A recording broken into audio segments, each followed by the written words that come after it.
Now, fortunately, the folks in the Gulf may be getting some legal help in all this from the same judge who ruled that the administration was out of line in its blanket moratorium on offshore drilling.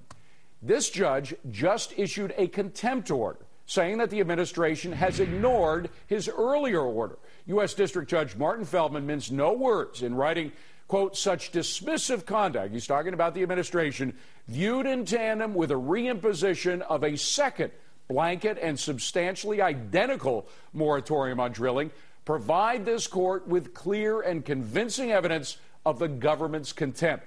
Now, one man who's been vocal about all this for some time is our next guest, Louisiana Senator David Vitter, who joins us now. So, Senator, this judge, very often when a judge goes after the executive branch, they kind of couch their language in diplomacy. This judge minced no words. He's furious.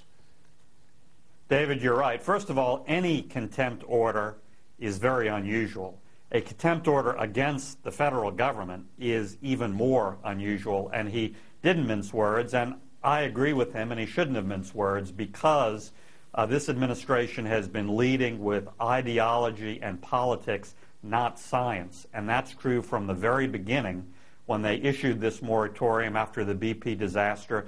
They even took some scientists they had asked to write a report, some of their words, and twisted them as if those qualified scientists endorsed the moratorium, which they did not. We've actually talked about that. Those scientists issued a protest letter, but specifically to this lawsuit or the contempt order by the judge. What happens now? Does the administration think that it's above the law, that it can just keep ignoring these orders? Well, unfortunately, it seems to. Now, some of this is a bit moot. It's serious, but, of course, the formal moratorium of the administration has now been lifted, and that's mostly what the litigation is about. The problem here in Louisiana is we have a continuing de facto moratorium, a complete permit logjam. The Obama administration is virtually issuing no permits, and that's costing us jobs every day, to go back to your original point. With turmoil in the Middle East, with a horrible economy, we are driving away jobs from the Gulf of Mexico. That's killing us in places like Louisiana. In addition, with a horrible deficit and spending and debt crisis, guess what else we're driving away? Major federal revenue. Because after the U.S. income tax, the biggest category of federal revenue are energy royalties, and we're pushing that beneath the floor. Well, and the common denominator, by the way, in all of the attacks on carbon producers, whether it's oil, gas, or coal, is the EPA. The EPA is the one, I mean, what they're essentially doing is legislating the cap and trade through this executive agency, right? Yes, they've been trying to do that for going on a year. With this new, more conservative Congress, we're going to start pushing back really hard, but they're certainly trying to do that. But again, I want to hit the revenue part of that. You know, everybody is getting rightly concerned with spending and deficit and debt, and yet we're pushing revenue down even more, shutting down domestic energy production. And this week, David, as you know, there was a brand new lawsuit by an energy producer suing the federal government for their royalties back and for damages because they bought a lease and basically can't use the lease to produce energy now because of the new Obama policy. So that potential liability to the federal government, which means the federal taxpayer, is enormous. Well, let's pull back just a second here. Why do you think it is that this administration is out to kill oil production, and coal and gas for that matter, here, when all that means is that we have to buy more oil from over there, whether it's from the dictators in the Middle East or Chavez in Venezuela? Well, unfortunately, I think it's politics and ideology over sound science and common sense. You know, the president, as you said, has always been attacking traditional energy, particularly oil and gas. Now, everybody, including myself, wants to build a new energy future, cleaner sources, new renewable sources. I'm all for that, but we're not going to do it by next week or next month or next year.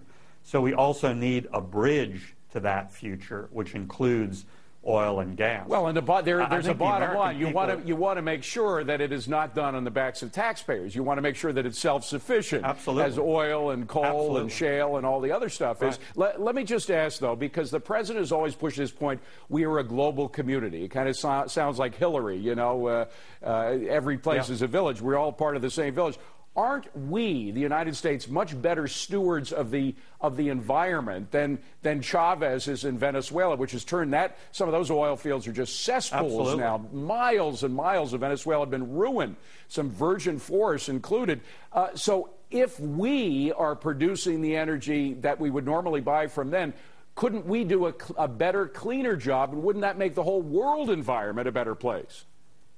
Absolutely. And David, maybe the best example of exactly what you're saying is Cuba and the Gulf of Mexico. As President Obama shuts down our domestic production in the Gulf, guess what? China is helping Cuba drill in the same area in the Gulf. Now, you can bet they're not going to do that activity up to our U.S. environmental standards. It makes no sense. It makes no sense from the environment standpoint, from the job standpoint, from the revenue standpoint. They've got to explain themselves, or at least change dramatically. Hopefully, the Congress will do that. Well, Senator Vitter, David, the American people. Yeah, quickly, go ahead. Very quickly, the American people get it. They know it's not either or. It's not either oil and gas or new fuels. It's all of the above, and we need to do all of the above. But Washington and President Obama need to follow that wisdom and end this stale either-or debate. Well, the extraordinary thing is we do have enough gas in this country with these new fracking methods. We do have enough oil and shale to be completely self-sufficient. We're not going in that direction. We could employ hundreds of thousands of people, perhaps millions more, if we really had an all-out effort to replace the foreign oil. Senator David Vitter, thank you very much for being here.